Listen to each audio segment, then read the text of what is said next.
Hey YouTube, this is Southern Prepper 1. I'm going to do a video response to TheHossUSMC. Most of you guys know who he is, a good guy. He brought up some points in a video he did in response to my last video.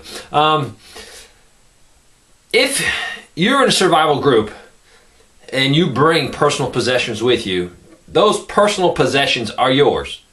I personally would never take something from someone else, even for the good of the group. I would try to persuade this individual that the good of the group needs these items. Could you please let us have them? Could we borrow them? Maybe we can work a trade. Can we borrow your tiller in exchange for items A, B, and C? Personal property is a cornerstone of this country. So never once would I advocate taking someone else's property. That's very socialistic and definitely what I'm 100% against. The question with Mr. Peterson. Mr. Peterson left 220 gallons to the community. Now if he left 220 gallons to Southern Prepper, it'd be a different story. If he left it to the dock, it'd be a different story. They would own that. But he left it to the community. So the community, every person in that community that is an active part of the community owns part of that gas. Technically, they could probably say, hey, we got 20 people, we have 220 gallons of gas, I want my 11 gallons or whatever it works out to be. And maybe the right thing to do is just give each person their share of that, or if you could decide, hey, we could use this to use it in the tractor to plow the fields, to plant corn and wheat for a staple amount of food for us. Or we could trade it for the ham radio. Everyone has a part in that because it was given to the community. It would be wrong if the leader or the tactical coordinator or the leader say, hey, we're going to use it this way, and didn't take the community in consideration. So I understand where he's coming from in the sense that if the Hoss is part of my group and he brought 5,000 pounds of food and Joe Blow brought nothing to it, we're not going to take the Hoss's food and give it to Joe Blow. We can arrange that Joe Blow helps the Hoss and say, hey, go help the Hoss, and I'm sure he's a good, honorable man. He's going to take care of you. You know, you're going to do some yard work. You're going to, you know, gather firewood for him. But the Hoss is going to make sure you got at least some food to sustain yourself. But the Hoss is going to get something out of it. So that's a doable thing. The thing that I have a question with, and I need your help because I don't have the answers. I can tell you in the real world, our group is small. 5 families. We also have friends right next to us. They're not really part of our group, but they're definitely friends, and their 2 families are very good friends. We also have neighbors that are good neighbors. So they would eventually probably join, and it would be our community. But would we go out and share our food with the neighbors? Probably not. We probably just wouldn't give them food. We would probably give them food in exchange for a service. We might not give them food, but we might give them seeds, and we show them how to plant and go that way. But in real world, am I going to give my food to somebody else?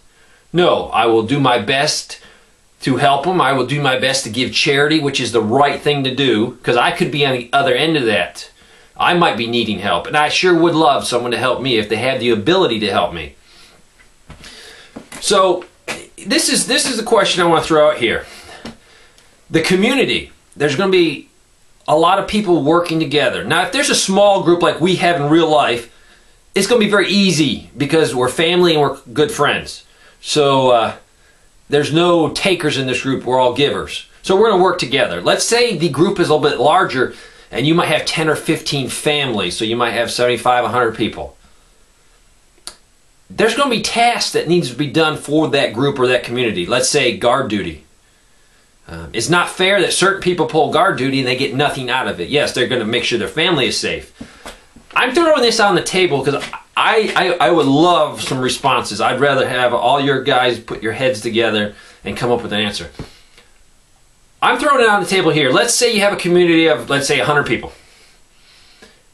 would it be good to have everyone in the community do 4 hours of work a day for the community good? I will say, let's say we have guys that can run patrol. Maybe 4 hours a day they're running patrol. You have guys that can't really run patrol, but they can do a static guard position. So they do their 4 hours in a static guard position. It will benefit the whole community. Let's say you have someone that can teach the children, like a teacher. 4 hours a day, they're working for the community, teaching school. You might have someone that can't teach school, but they can definitely babysit. And you have people out there with skills that need to be doing those skills, so that person could babysit 5, 6, 10 kids, so the other people could do the tasks for the 4 hours that the community needs. Let's say you have a doctor in the group. I mean, he might spend a lot of time, more than 4 hours a day, assisting people. If he has a couple ill patients or wounded patients, he's going to spend a lot of time taking care of those. So what do we do for that guy? Because he might not be able to go out and plant his own garden. His skill set is so important, we might not want him wasting time. Maybe it would be better to use his skill set by maybe you have an EMT in the group. By pairing that EMT with that doctor, and that guy's job for 4 hours a day is to be with the doctor. He's going to study what the doctor's doing, learning. Maybe the doctor will spend more than 4 hours a day teaching this guy. Because if you don't have one guy, that the doctor, and if something happens to him, all that knowledge is instantly lost. So maybe that guy, the EMT, just, that's all he does all day, is he assists the doctor and he learns.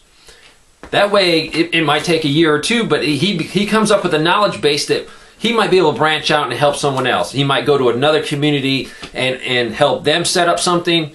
But spreading that knowledge, the doc might not have a lot of medical equipment, but he has knowledge. We have to put a value on that.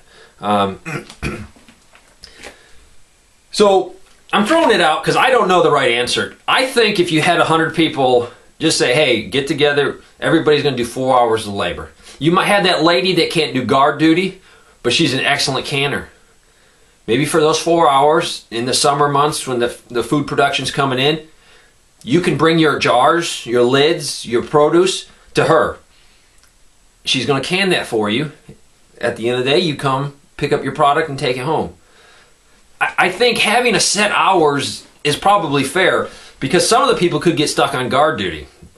Hour after hour, while another person's doing nothing for the community. So if you just say, hey, we're all going to work 4 hours, this is your job. There might be a guy out there that can split firewood, but you won't want him running around the woods because he's awkward, he's too big, makes too much noise, but he can, for 4 hours, he can split firewood. And then that firewood is community property. If people need firewood, you just split it up. You got 10 families. This guy for this week split this amount of wood. The families come and get their share of the firewood. I don't know the answer. I know with our group in Real World, we're so close. And our families are involved, so we would all work to get the task done. When you get multiple families that aren't as close, 10, 15 families or more, there has to be a way to get work done for the community. You might have that farmer, that excellent farmer, and he can put corn, wheat in the ground and it grows. Maybe for 4 hours he's doing that for the community. So when that harvest comes up and you have to harvest the corn or the wheat by hand, he can say, hey, I need 10 guys for the day, we're going to harvest. Everything that's harvested is community property. That can be then used for the community, traded to other communities to get other products you don't have. I don't know the answer, so let's think this through. But to reiterate, never would I advocate taking people's personal property for the benefit of the group without making a deal with them or getting their permission. I appreciate the support I'm getting for this channel. I can't thank you guys enough. It's encouraging, and it's very encouraging to get comments and feedback from you guys and to get everyone thinking in the right direction. Thank you very much.